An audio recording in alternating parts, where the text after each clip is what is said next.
Hello everyone, I'm Arunima from Knit and Otter, and in this video I'm going to show you how to make the waistcoat stitch. So I'm using this worsted weight yarn. This is actually Lily Sugar and Cream cotton yarn, and I'm using a 5mm hook with it. For this stitch there are a couple of things to know. One, this is usually made in the round because it gives a knit-like look, and the wrong side isn't the same as the front, so it's not a reversible stitch. So if we work in a round, you always see the right side in front, and so this stitch has a knit-like look because of the way it is made. So it is important to make your stitches a little loose. You could use a larger hook than you're used to, but if you don't make your stitches loose enough, it's going to get very difficult to make this stitch. So I'm going to show you how it works. So to start with, I'm just going to make 10 stitches. 3, 4, 5, 6, 7, 8, 9, 10, and I'm going to make actually 11. I'm going to make 10 single crochet stitches just like I normally would, just a little loose. So you see that I'm pulling on this thread to make this stitch a little loose.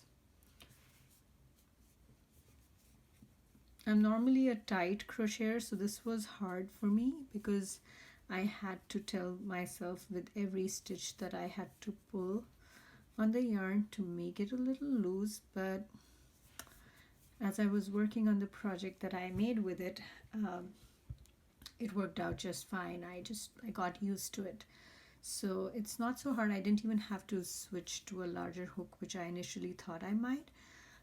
So if that is more comfortable for you, you're welcome to do that, but I just went ahead with the hook recommended for the yarn, and it worked out for me.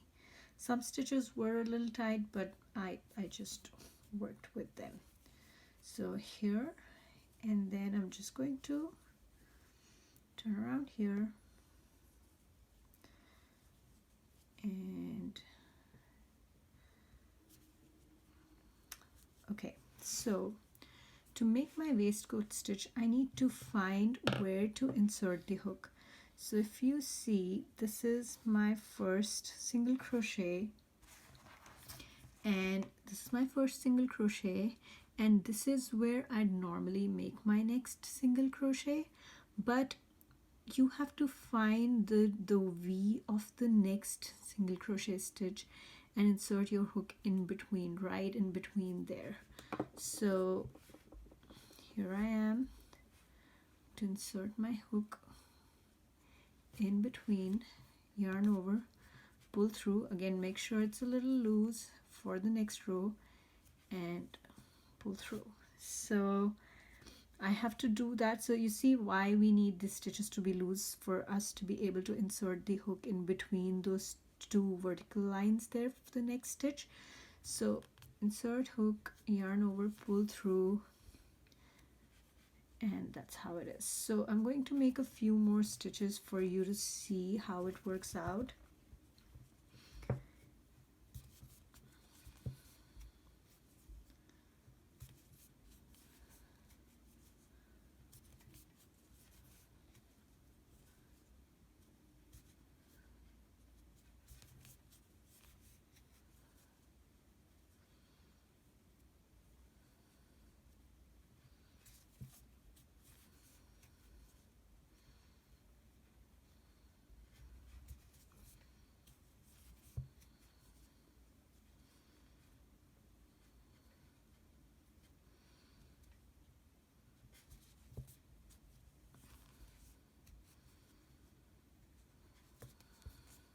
I'm just going to continue working this in the round, and